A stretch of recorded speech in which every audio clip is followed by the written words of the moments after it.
Will the Giants be able to run it back, or will notorious habits creep upon them? Find out in this New York Giants 2023 season outlook. ATL Jacob, ATL Jacob.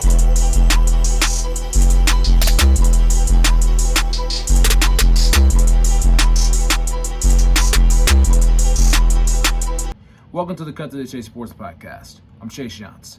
Tonight we're going to continue in our series and talk about the New York Giants, who went 9-7-1 last year, finishing third place in the NFC East, but they did make the playoffs as a number 6 seed. They started out 6-1. They were one of the hottest teams in the National Football League before cooling off in December, and they fell all the way to 8-6-1. They beat the Indianapolis Colts Week 17, clinched themselves a playoff berth, and they ended up beating the Vikings in the wild card round. Daniel Jones had a fantastic playoff game, throwing for 305 yards, actually 301 yards, ran for 78 yards, and then they went to Philadelphia and got their ass kicked. So they have a bad taste coming off of the end of this past season, but it was definitely a successful season for the New York Giants. Brian Daboll won Coach of the Year. Daniel Jones didn't turn the ball over. Saquon Barkley was healthy for an entire season and ran for over 1,300 yards.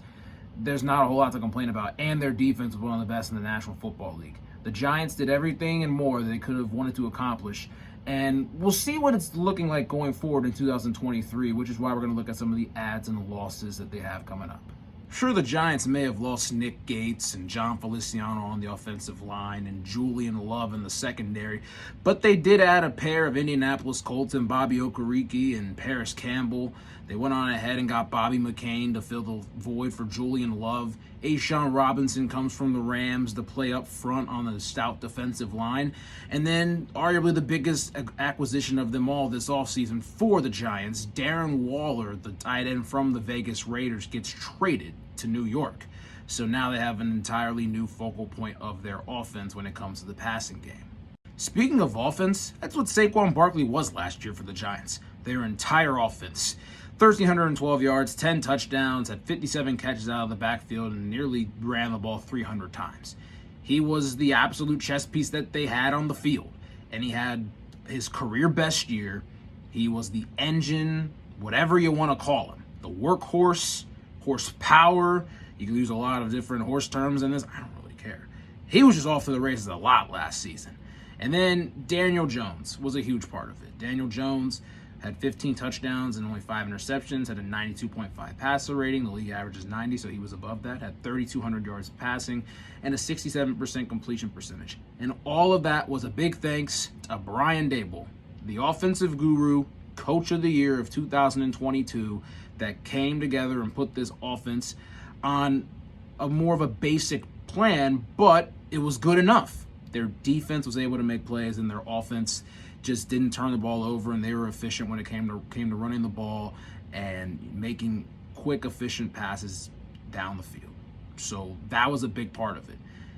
They do have Isaiah Hodgins, who was their number one receiver as it went later on in the season. He had 4 touchdown catches last year. Darius Slayton had 724 yards and 2 touchdowns, more seen as a number 2 receiver. And they had Paris Campbell, who had 63 catches for 623 yards and 3 touchdowns in dysfunction last year in Indianapolis. Darren Waller didn't play a whole lot last year. He was hurt. He had 28 catches, but the years before, he was an absolute dominance over the middle of the field, and that could help for Daniel Jones when it comes to potentially running some play action. They finally have some receivers on the outside where they can throw the football and they can have that threat of Saquon Barkley. If Saquon Barkley gets his contract thing figured out, which is major. I mean, the running back market nowadays isn't really friendly for running backs, as the shelf life of, a good running back is around 6 to 7 years. And Saquon's entering year 6. Just say it out loud. He's entering year 6. That's crazy to think about. Saquon had a fantastic year last year. I think if he's able to play this season, which, he should be, I think he'll have another fantastic season behind a great Giants offensive line and a great system that Brian Daboll's put into play. So I'm excited to see what the Giants are able to do on offense, to see if they have any different variations or changes in their schemes, and if they can throw the football a little bit more. I'm going to slow my roll about the Giants defense being that good. Some of the statistics last year when it came to pass defense, run defense, overall yards per game defense weren't really that great. But one thing they were really good at was getting pressure on the quarterback, sacking him, knocking him down, just making life hell. They did a really good job of that. They're in the top 13 in 3 of those categories. So that was really a big place that they were really good at. And it really starts up front. They have Leonard Williams, Dexter Lawrence, A'Shaun Robinson from the Rams now, the pass rush duo of Kayvon Thibodeau and Azeez Ojulari. I think that's going to be really good to see, and I think they're going to really develop as the season goes on. On the back end, they drafted Deonte Banks, 24th pick overall. They're just going to put him in there and see how he does. It's going to be interesting to see what happens there at the rookie. Adoree Jackson on the other side, Xavier McKinney, Bobby McCain on the back end. So I think the Giants defense obviously has some steps that they need to take, but if they're able to pressure the quarterback and help the DBs, the DBs are able to stay with their man and really just not get beat deep or get burnt or anything. I think that the Giants defense is going to make some necessary strides.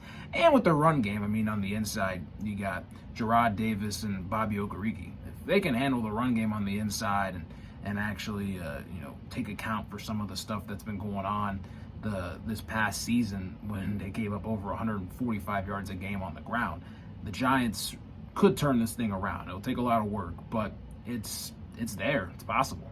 So looking at the schedule, there's no disappointments in this for the Giants.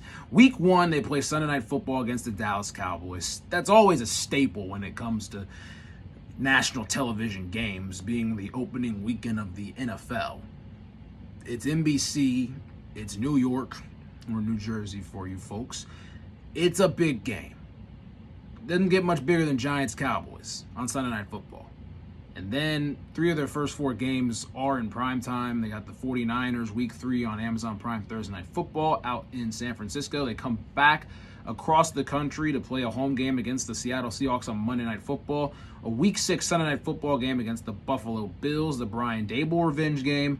Week 9, they skip on out to Las Vegas, the Sin City, and they play in the Darren Waller revenge game. Hop over to Dallas week 10 and play a classic 4:25 game on Fox. And just looking at this schedule, they play the Packers week 14, a Monday Night Football game on ABC exclusively. And then they have a Monday game against the Philadelphia Eagles on Christmas Day, 4:30 on Fox. A lot of big games for the Giants this year. Crazy amount of good opponents.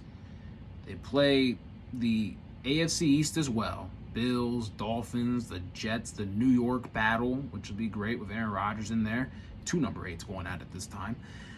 And then the New England Patriots, a Super Bowl rematch twice renewed. So when I'm looking at the Giants, did their team get better this year on paper? Yes, they did. Can their philosophy get better? That remains to be seen, but I think it might. Did Daniel Jones make the necessary steps? That remains to be seen as well. Do I think Daniel Jones will make the necessary steps? I think he'll do the same thing he did last year, but this team's going to need more. And that's why I think the New York Giants are going to finish right around 7-10 or 8-9. I know. Before you hop on me in New York, man, I thought you guys would be 4-13 last year, and you guys made the playoffs. You guys won 6 games, and you're 6-1 in the first 7 games last season. And I looked like an idiot. Personally, I felt like an idiot. But, there's always a team that does that. But the New York Giants, I think they're going to be very, very competitive and fun to watch, and they're going to really fulfill these national television ratings and give teams good games. But I just don't see them falling on the right side of things as much as they did last season. I could be wrong, but I'm going to go with my gut and say the Giants finish around 7-10 or 8-9 this season.